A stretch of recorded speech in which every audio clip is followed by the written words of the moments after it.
When you have gestational diabetes, following a healthy eating plan can help keep your blood glucose levels in the target range, provide nutrition for you and your growing baby, and help you gain the amount of weight needed for a healthy pregnancy. A dietitian can help you to make healthier food choices for managing gestational diabetes, and they can suggest the right amounts and right types of foods that will provide nutrition for you and your baby. They can also help you to develop a meal plan suited to your individual needs and food preferences.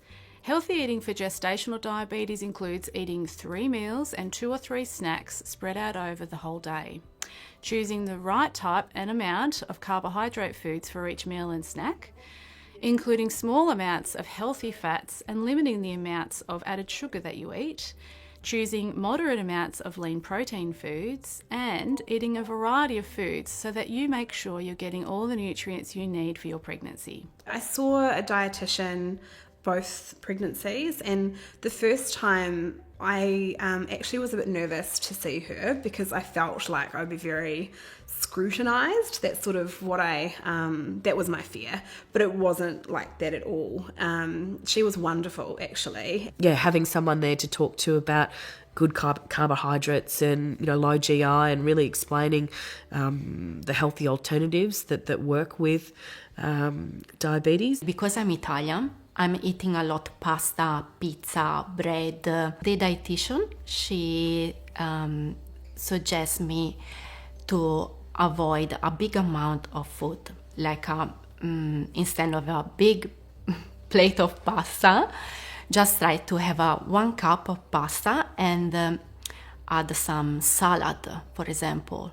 Knowing how much of what you can eat too, I think it was really the dietitian and the diabetes educators that helped with that. I'd been doing a food diary because they suggested that you do, so that if you do have a high level or even a really good level, you can know what foods are working for you. The best carbohydrate food choices are the ones that are higher in fibre and with a lower glycemic index or GI. These are the foods that break down into glucose slowly and are a better choice when you're trying to manage your blood glucose levels. Low GI carbohydrates are foods like whole grain breads, legumes, pasta, basmati or dungara rice, grains like barley and quinoa, and dairy and soy products like milk and yogurt. It's important to limit added sugars and avoid foods that are high in sugar, like soft drinks, cordials, biscuits, cakes, and confectionery, because these foods have very little nutritional value and they can make your blood glucose levels rise too high. Making the best carbohydrate food choices and spreading your carbohydrate foods over 3 meals and 2 or 3 snacks a day can help you to manage your blood glucose levels. Large amounts of carbohydrates, though, at any one meal or snack can cause your blood glucose levels to rise too high. And it's also important not to eat too little carbohydrate, as your baby needs carbohydrate for its main source of energy. Your dietitian can advise you on the right kind and amount of carbohydrate that you need for your individual requirements. When putting together a healthy main meal, fill half your plate with salad or vegetables. Choose a lower GI carbohydrate food, such as pasta, corn, sweet potato, basmati or dungara rice, whole grain bread, low GI noodles, or legumes such as lentils or chickpeas. Add a moderate serve of lean protein such as chicken, fish, lean red meat, eggs or tofu.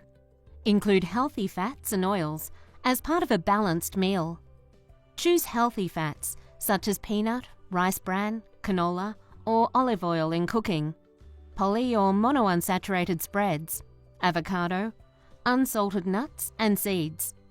Limit foods high in saturated fat such as butter, ghee, cream and coconut milk, and avoid takeaways and processed foods such as pastries, savoury snacks and processed meats. The knock-on effects are really clear. That's the great thing about gestational diabetes actually, is you really learn very quickly what foods your body responds to, because it's not a guessing game. You eat something and if it doesn't work for you, 2 hours later you will know. It's not as easy. It's possible, but it's not as easy just to grab things on the go. You sort of want to make sure that when you're doing your groceries that you have got an idea of what you're going to cook and kind of what your snacks are going to be, so that you've got healthy options in the house.